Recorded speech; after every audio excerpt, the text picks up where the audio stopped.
Hi guys! Welcome back to my channel. So ito na nga, grabe yung paghila kay Fiang sa Paru-Paro Festival sa Dasmariñas, Cavite. Nasaktan talaga itong si Fiang. Pagpasok niya ng van ay chinek kaagad yung braso niya o kung may mga pasaba yon. Kahit si GM ay nag-react kasi hindi na sila makadaan. Grabe talaga, relevant pa din ang GM Fiang magpahanggang ngayon. Yes, magdadalawang taon na sila. Pero grabe talaga ang pagmamahal ng tao kay Fiang at kay GM, lalo na kay Fiang. Kahit nung lumabas sila na akala mo maraming bashers itong si Fiang, mas marami pa din nagmamahal kay Fiang at gustong gusto niya pa siyang makita. Diba? Nag-trending pa nga yung nasaan si Fiang.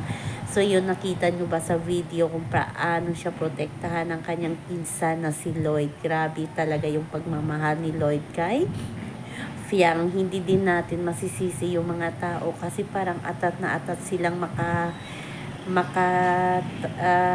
kita itong si Fiang at ma-touch lang, yung hawakan lang yung kamay ni Fiang, yung braso ni GM. Yes, kasi pumunta sila doon para sa promotion ng kanilang movie na Shake, Rattle, and Roll. At doon natin makikita kung paano talaga mahalin si Fiang ng mga tao. As in talaga, grabe yung pagdumog. Yung kahit yung mga guard, as in hindi makasaway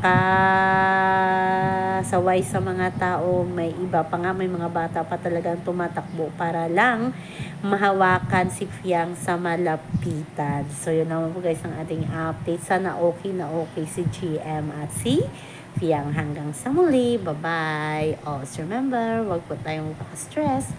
Please like, share, and subscribe my channel para ma-update kayo sa mga bagong upload.